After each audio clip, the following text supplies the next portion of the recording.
Hey guys, me Matthew again, and today I'm going to be doing another audio series. Anyways, if you're new here, please like, subscribe to the bell down below. If you're not subscribed, please like, subscribe to the bell down below, as well as go for my community posts. You do not know where you may find. But anyways, this story is pretty much similar to Hunger Games and several other types, but slightly different. It's a bit more similar to Minecraft story mode, where they encounter the games at the end of season 2, but it's a bit more realistic than Minecraft to the best of my capability, and is in a future setting. But anyways, I hope you enjoy the story. Chapter 13, Stronger in Numbers. Franklin. Everyone, get ready for an attack. I got a notification from my clan to run. I used my holographic decoy to double my chances of survival. The room falls silent as everyone processes my warning. Suddenly, the lights flicker and go out completely. I hear the sound of footsteps approaching from multiple directions. Amira pulls out her gun, clicking off the safety. Amira. Everyone stay together. Follow Frank's lead. Franklin. Huddle up around me and use your senses the best you can, I said urgently. In the pitch blackness, players stumble and rush towards me, forming a tight circle around my location. I can feel the warmth of their bodies and hear their rapid breaths as fear permeates the air. Suddenly, a blood-curdling scream echoes from the darkness, followed by the sound of something large and heavy moving swiftly towards our group. The lights flicked on to see Ross, one of the missing innocents, covered in blood and filled with panic as he repeats. Ross. He said in a fear-filled stutter. Everyone collectively gasps at the horrifying sight of Ross. His eyes are wild with panic, blood stains on his clothes, and he keeps stuttering. Ross. Over and over again. Amira immediately moves towards him, keeping her gun raised but pointed away. Amira. Ross, what happened? Before Ross could answer, he collapsed onto the floor to show that his back was bleeding too quickly.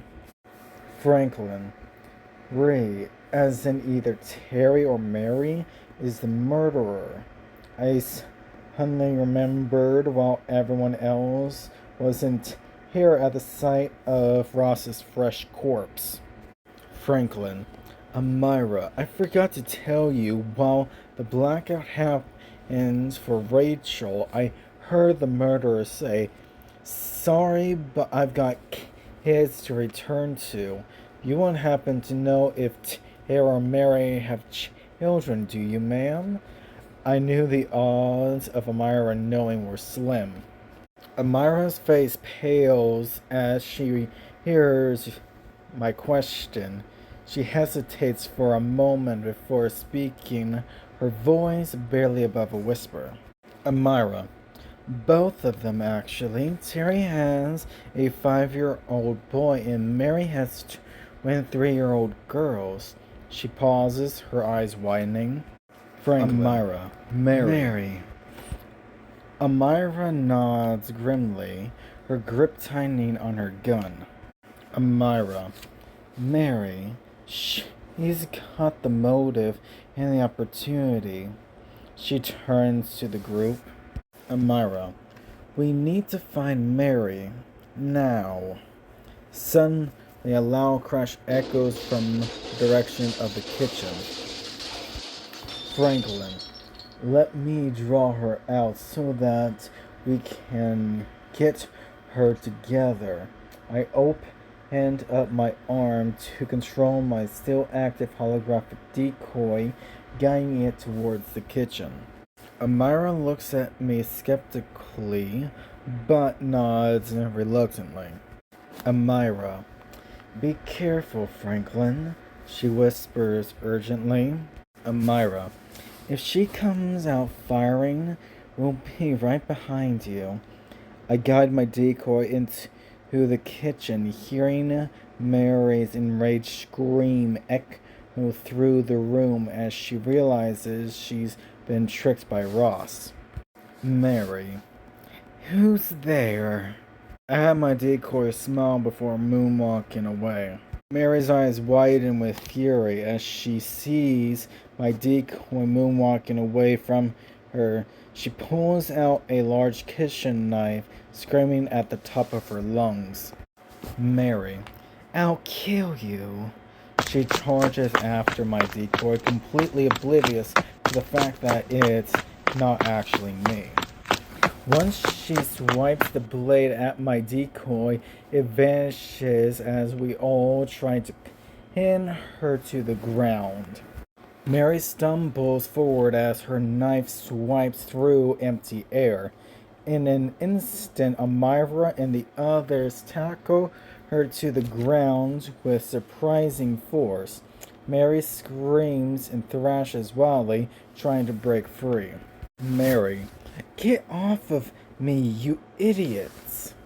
Franklin, sorry for your kids, Mary, but they'll be given to good families, I said sincerely before pulling the trigger. The shot echoes loudly through the room, causing everyone to freeze. Mary goes completely limp beneath them, her eyes glazing over as blood pools beneath her head. Everyone looks at me, shock written across their faces. Ebony. Holy. Ebony murmurs softly. Ebony, you didn't even hesitate. Franklin, we all have our places in our clans in these games. There's no room for hesitation for those who has someone to lose. I tossed the gun on a chair before heading to the ground floor at the entrance, standing on the elevator circle while waiting for everyone else. The room remains silent for a long moment before Amira speaks up, her voice shaky. Amira, let's get out of here. One by one, the surviving players slowly get up and make their way to the elevator, their eyes fixed on the floor or the walls, avoiding Mary's body. Amira. Franklin. Yes, Amira, ma'am? Amira steps onto the elevator beside me, her voice barely above a whisper. Amira, you're cold-blooded.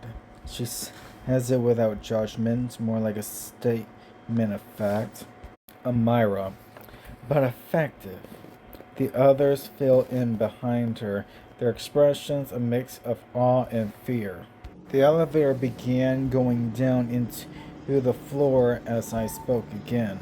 Franklin, this is CFTS. I don't have any choice in the matter, ma'am. S.X.S perspective. While Franklin and the other 17 surviving players were being looked over, all 24 of us in the clan were escorted back to our clan room while we waited to see Franklin again. Once in the room, I spoke. Franklin was lucky that he stumbled across that security camera room. Otherwise, he wouldn't have been able to figure it out, right, my love? I asked Beast Connigan. Beast Connigan nods, her arms crossed as he leans against the wall. Beast Connigan. Yes, but it was also his quick thinking and resourcefulness that saved him. Not everyone would have thought to use that decoy trick. She glances around the room at the other clan members, her expression thoughtful. I'm surprised that she fell for it a second time. All 23 of them nodded in agreement. One of the clan members speaks up, Jake's voice filled with admiration. Jake. He played her like a fiddle. Another member chimes in. Phil. In that shot, cold as ice. Beast Connigan watches the interactions quickly before addressing everyone. The door to our clan room opened to reveal Franklin entering before the door shut and locked. You did well, Franklin. You have the right mindset about these games. I hugged him regardless, knowing that he'd need it, whether he liked it or not. But I also expect his dark humor. Franklin returns the hug briefly before stepping back. His expression stoic as expected, he cracks a dark joke. Franklin. Yeah, I guess killing a woman in cold blood is just another day at the office for me. Everyone chuckles nervously, the tension easing slightly. I smirked. No, it ain't. We all laughed. The room erupts into laughter, the dark humor helping to relieve the tension from the recent events. Beast Connigan smiles softly at the sight before speaking up again. Beast Connigan. Alright, let's review what we know about the next game. We turned on the TV to see the announcer begin the news of the next game. Announcer. Ladies and gentlemen, after today's murderous game of murder mystery, only 18 of 25 players survived, leaving 7 clans at 24 players left. Now, let's move on to the next game of CFTS.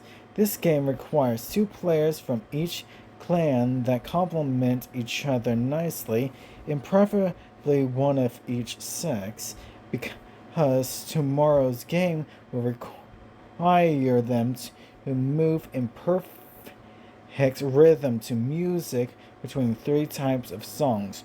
1, a waltzable song. 2, an oldie but a goodie disco song. And finally, 3, a breakdance song. Now let's talk about the dance floor. Each coupled players per clan will have to pay very close attention to the tiles at their feet. When green, they'll have to step on the green tiles, because if they don't, they'll be filled with 200,000 volts of electricity.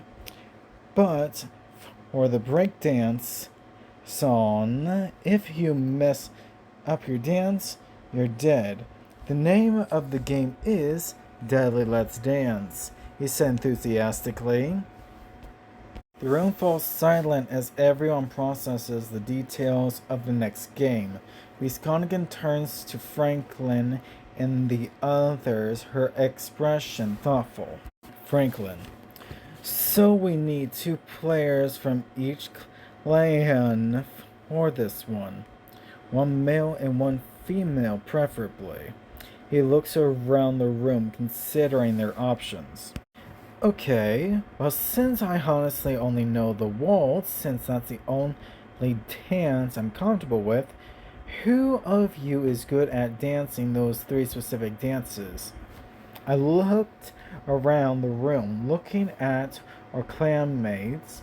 I looked at Beast Connigan, then Freya, Dean, Laura, Chris, Zara, Franklin, Maxine, Jake, Harold, Titus, Shauna, Ren, Jeannie, Shina, Robin, Xavier, Cleo, Phil, Don, Carden, Jim, Gerald, and Crystal.